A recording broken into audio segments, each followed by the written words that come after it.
তোমার মা যদি এক ভাগ ভালোবাসা নিয়ে তোমার জন্য তোমার মা যদি জীবন দিয়ে দিতে পারে রে বান্দা, কিন্তু আমি আল্লাহ তোমাকে দুনিয়ার জমিনে পাঠিয়েছি রে বান্দা।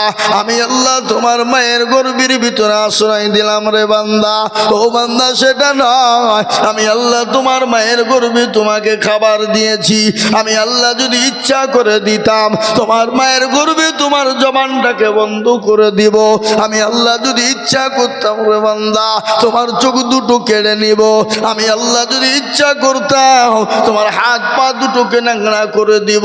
পৃথিবীর এমন কোনো সার্জন ছিল না, পৃথিবীর এমন কোনো ডাক্তার ছিল না, পৃথিবীর এমন কোনো কবিরাজ ছিল না, পৃথিবীর এমন কোনো ব্যারিস্টার ছিল না। ওরে বান্দা তোর চোখ দুটো ফিরিয়ে দিতে পারে, হাত দুটো ফিরিয়ে দিতে পারে, পা দুটো ফিরিয়ে দিতে পারে। না না না, কেউ ফিরিয়ে দিতে পারবে না।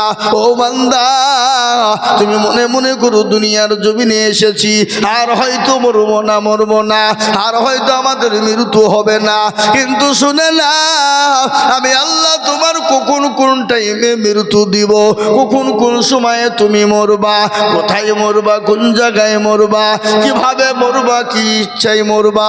ও বান্দা পৃথিবীর কেউ বলতে পারবে না, আমি আল্লাহ ছাড়া কেউ জানে না। ও বান্দা তাই শুনে নাও, আজকে তুমি মনে মনে করেছো বড় ভাই পরে আগে যাবে, তারপরে মেজো ভাই যাবে, কিন্তু না, আল্লাহ বলে বান্দা দেখা যায় ছোট ভাই চলে যায়, বড় ভাই কিন্তু থেকে যায়, দেখা যায় দাদু দাদি থেকে যায়, কিন্তু লাতি চলে যায়। যাই না গো, এই কথা বলুন, যায় না, যায় না? না আপনাদের দেশে যাওয়ার কোনো সিরিয়াল আছে? বড় ভাই যাবে, মেজো ভাই যাবে, ল ভাই যাবে, আর খুদে ভাই যাবে? হ্যাঁ, এটা কিন্তু নাই রে বাবা। আল্লাহ বলে বান্দা কখন কার কোন টাইমে মৃত্যু হবে আমি আল্লাহ ছাড়া কেউ বলতে পারবে না। আল্লাহ ডাক দিয়ে বলে বান্দা তুমি যে দুনিয়ার জমিনে এসেছো তোমাকে কে বানিয়েছে তুমি কি একটু ভাবতে পারলে না? আল্লাহ কোরআনে পাকে বলেছেন বান্দা আজকে তোমার কত দাম, কত নাম, কত পরিচয়, তোমার কত কালচার। আল্লাহ কোরআনে বললেন আল্লাহ তাআলাল ইনসানি হিনুম মিনাদ দাহরি লাম ইয়াকুন শাইয়্যাম মাযকুরা। আল্লাহ বলে বান্দা রে তোমার কোনো পরিচয় ছিল না, তোমার কোনো অস্তিত্ব ছিল না, তোমার কোনো মূল্য ছিল না। আমি আল্লাহ তোমাকে না পানি দ্বারা আমি আল্লাহ সুন্দর করে তোমাকে তৈরি করলাম। ও বান্দা তার উপরে দুনিয়ার জমিনে তুমি এলে, আস্তে আস্তে বড় হয়ে গেলে, মাস্টার, ডাক্তার, উকিল, জজ, ব্যারিস্টার, পয়সাওয়ালা, গাড়িওয়ালা, বাড়িওয়ালা হয়ে গেলে। ও মুসলমান তার উপরে তুমি আল্লাহর কথা তোমাকে বলা হয় আল্লাহকে মেনে নাও, রসুলকে মেনে নাও, নবীকে মেনে নাও, আল্লাহর দিনকে মেনে নাও। তখন তুমি বলে কে আল্লাহ, কিসের আল্লাহ, কিরকম আল্লাহ? আল্লাহ বলে হতভাগা, ওরে বেঈমান শোন, আমি আল্লাহ তোকে তিল তিল করে মায়ের গর্ভে আশ্রয় দিয়েছিলাম, আমি আল্লাহ তোকে কান্না অন্ধ করে রেখে দিতে পারতাম, পৃথিবীর আলো তুই দেখতে পেতিস না, তোর মা ফর্সা না কালো, তোর আব্বা কালো না ফর্সা তুই দেখতে পেতিস না রে বান্দা, তোর চেহারাটা কালো না ফর্সা, তোর হাতটা দেখতে সুন্দর না কি তুই বুঝতে পারতিস না। ও বান্দা আমার ডাকে যখন তোকে সাড়া দিই, আমার ডাকে সাড়া কিন্তু তুই দিতে পারিস না। আজকে মুসলমান দরদি আল্লাহ বলে বান্দা আমার ইবাদত কর, আমার বন্দেগী কর। আল্লাহ বললেন আমার ইবাদত এবং বন্দেগী কি শোন। আল্লাহ কোরআনে পাকের মধ্যে আল্লাহ বলে দিলেন বান্দারে আমি তোমাকে দুনিয়া জমিনে পাঠিয়েছি, আমার ইবাদত করো, আমার বন্দেগী করো, আমার হুকুম নামাজ আদায় করো। আল্লাহ কোরআনে পাকে বললেন ইন্নাল্লাহ বললেন ওমা খালাকতুল জিন্না ওয়াল ইনসা ইল্লা লিয়াবুদুন। আল্লাহ বলে বান্দা আমি তোমাকে আমার ইবাদতের জন্য তৈরি করেছি, আমার ইবাদত হলো নামাজ। ও বান্দা কেন তুমি নামাজ পড়বা না?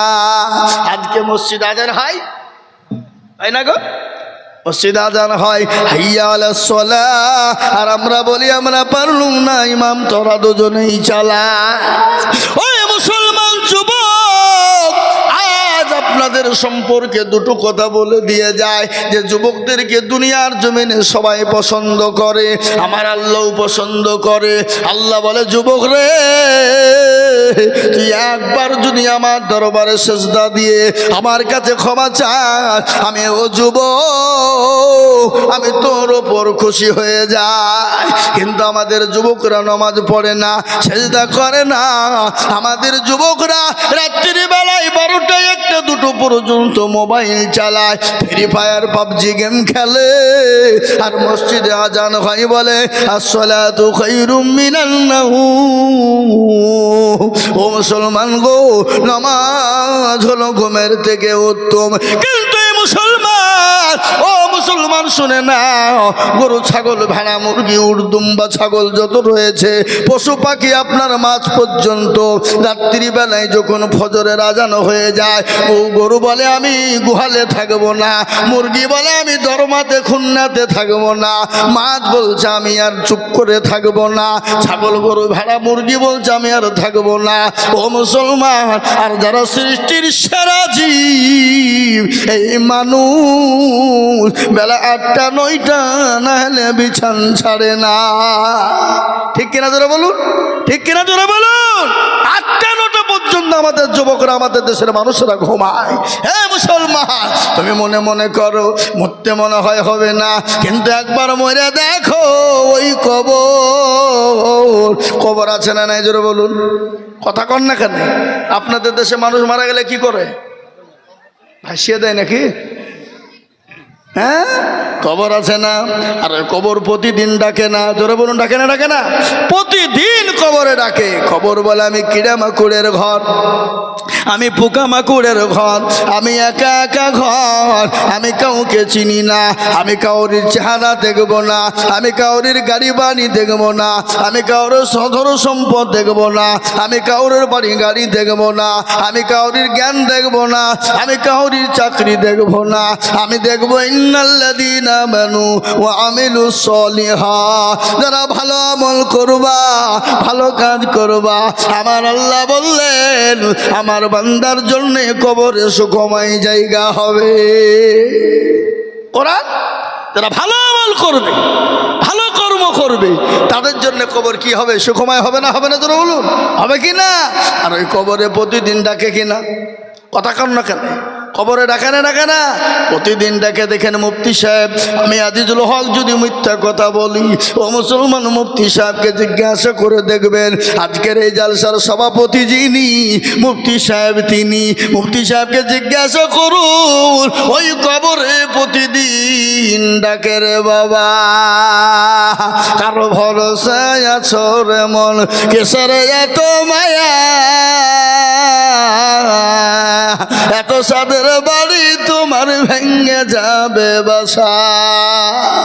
ও দুর্গনে যৌবন পুরাইয়া যাবে, যৌবনে লাগবে ভাটি, ওই যে ডাকিতেছে তোমায় কবরের মাটি, ওই যে ডাকিতেছে তোমায় কবরের মাটি।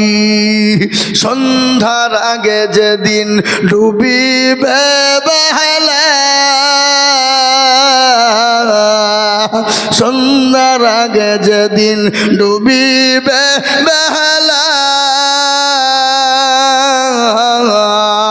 এক পলকে ভেঙে যাবে তোমায় রঙ্গেরি মেলা। ও কারে তুমি ধমক দিবা, কার মাথায় ভাঙবা লাঠি, ওই যে ডাকিতেছে তোমায় কবরের মাটি, ওই যে ডাকিতেছে তোমায় কবরের মাটি। খবর পেয়ে আসবে আতি অসহজ, খবর পেয়ে আসবে আতি অসহজ, তোমার চারি পাশ বৈশা তারা করিবে কান্দ ও তোমায় সাজাইয়া দিবে মনের মতো সাজাইয়া দিবে মনের মতো কি সুন্দর পরিপাটি ওই যে ডাকিতেছে তুমি কবরের মাটি ও মুসলমান গো ও দরদি গো দরদি প্রতিদিন কবরে ডাকে ভাই অনেক লোক দাঁড়িয়ে আছে একটু আগে আসেন না একটু আগে আসুন অনেক লোক দাঁড়িয়ে আছে একটু আগে আসুন এদের দেখেন ফাঁকা গ্লাসে পূরণ করুন লোককে সব বসতে দেন একটু বসতে দেন এই মাঝে ফাঁকা জায়গা আছে একটু জি আগে আসুন একটু আগে আসি বাবা এই যে নীল জামাওয়ালা এই যে গোলাপি জামাওয়ালা আগে আসুন আপনাদের জামা কাপড় নোংরা হবে পিছন থেকে এলে আপনারা যদি একটু আগে আসেন একটু আগে আসুন জায়গা খালি হবে চলো আসুন ভাই আল্লাহু আকবার চলো আসুন ও ডাকেন ডাকেন ভাই আমাদের কারি সাহেব তকবির দিবেন এবং তার সঙ্গে সঙ্গে আপনারা আসবেন একটু আগে আসি জোরত তাকবীর লাগিয়ে দিই আল্লাহকে দেখিয়ে দিই আমরা আজকে জি আমরা জিন্দা আছি নারে তাকবীর আকবার আগে আসুন ভাই আচ্ছা এই তাকবীরের দুটো ভাগ করব এটা লজ্জার কথা নাই ভাই এটা তো দিনই মাহফিল ইনশাল্লাহ যত আগে আসবো তত নেকি পাবো আমি আপনাদেরকে তাকবীরের জন্য বলি আচ্ছা যাদের বিয়ে হয়ে গেছে কথা ভালো করে শোনেন যাদের বিয়ে হয়ে গেছে তারা দেবেন তাকবীরের আওয়াজ যাদের বিয়ে হয়নি তারা চুপ তারা কেউ আওয়াজ দিবে না ঠিক আছে যাদের বিয়ে হয়ে গেছে তিনারা আওয়াজ দেবেন যারা বলি না রে তাকবীর আল্লাহু আকবার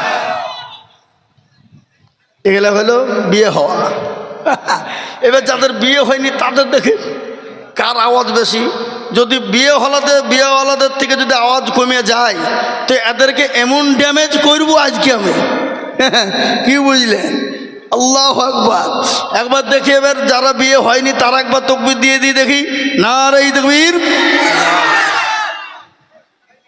হয়েছে সব মোবাইলে শেষ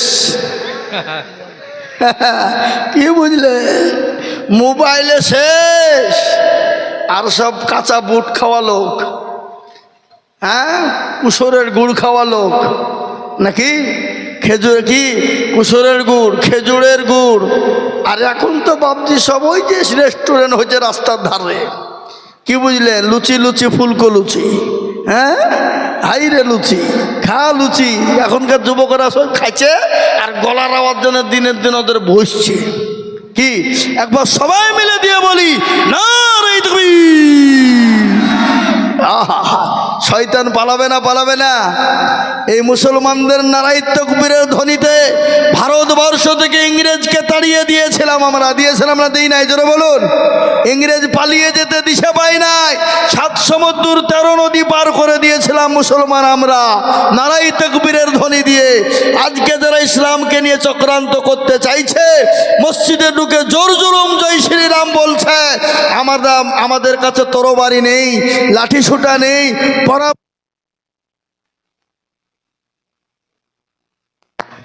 আমাদের কাছে পরমাণু নেই আমাদের কাছে মিসাইল নেই কিন্তু আমাদের কাছে সবথেকে বড় অ্যাটম বম রয়েছে তার নাম হলো নারায়ে তাকবীর যারা বলো নারায়ে তাকবীর খুশির সংবাদ শুনলেন ভারতবর্ষের মধ্যে আমাদের পশ্চিমবঙ্গের লাগোয়া একটা দেশ আছে রাজ্য আছে যে রাজ্যটার নাম হলো আসাম সে আসামের একটা ঘটনা আপনারা শুনেছেন কিছুদিন আগে সিএ করে ডিটেনশন ক্যাম্পে অনেক মুসলমানদেরকে পাঠিয়ে দেওয়া হয়েছিল অনেক হিন্দু ভাইদেরকে পাঠিয়ে দেওয়া হয়েছিল তার মধ্যে 19 লক্ষর মধ্যে 6 লক্ষ ছিল মুসলমান আর বাদ বাকি অন্য জাতি ধর্ম ছিল বুঝতে পারলেন না কিন্তু আল্লাহর রহম ও করম আমাদের জমিয়াতে উলামা হিন্দ দীর্ঘ অনেক দিন পর গত পরশুদিন তার রায় হয়েছে। সুপ্রিম কোর্ট রায় দিয়েছে 1971 জন্মের পরে যারা, তাদের সকলকে নাগরিকত্ব দিতে হবে, তাদেরকে বাংলাদেশি পাকিস্তানি বলে তাড়িয়ে দেওয়া হবে না, তাদেরকে ডিটেনশন ক্যাম্পে পাঠানো হবে না। মুসলমানরা এই রায় সুপ্রিম কোর্ট দিয়েছে, মুসলমানদের জন্য জয় জয়কার ব্যাপার। সেটা হলো আসামের মানুষ আজকে উল্লাস চলছে বাবা, আলহামদুলিল্লাহ। পৃথিবীতে মুসলমানদেরকে কেউ আটকে রাখতে পারেনি, আগামী তো মুসলমানদেরকে কেউ আটকে রাখতে পারবে না, বলুন ইনশাআল্লাহ, যারা বলুন ইনশাআল্লাহ। জালিম সরকার, ফেরাউন, নমরুদ, আবু জাহেল, আবু লাহাব, উতবা, সাইবা, মুগীরা, তারা একের পর এক মুসলমানদেরকে কষ্ট দিয়েছিল, ইসলামকে কষ্ট দিয়েছিল। তারা যখন মিটাইতে পারেনি, মারতে দমতা কিয়ামত পর্যন্ত ইসলাম এবং মুসলমানদেরকে মিটিয়ে দেওয়া তো সহজ নয়। একটু চিল্লিয়ে বলুন নারায়ে তাকবীর। আজ মুসলমান, কিন্তু একটু আমাদেরকে সহজ হতে হবে, আমাদেরকে সজাগ হতে হবে। আমাদেরকে সজাগটা কি হতে হবে? আল্লাহর যে বিধান রয়েছে সে বিধান অনুসারে আমাদেরকে চলার চেষ্টা করতে হবে। হবে না? হবে না, জোরে বলুন। আজকে আমাদের দেশের লোক নামাজ পড়ে, কথা কন না কেন, নামাজ পড়ে? আজকে আমাদের দেশের লোক নামাজ পড়ে না। আমি প্রায় জায়গায় কথাটা বলে থাকি, পশ্চিমবঙ্গ নয়, এ দেখেন আজকে আপনাদের এখানে জালসা আছি, আগামীকালকে আমার পরপর দুদিন আছে শিলিগুড়ি প্রোগ্রাম, আগামীকালকে সকাল এখান থেকে 8টায় বেরোবো। জি, আমি সেখানেও বলবো আজকে আমাদের দেশের লজ্জার বিষয়, লজ্জার বিষয়, আজ মুসলমানের ঘরে জন্ম, মুসলমানের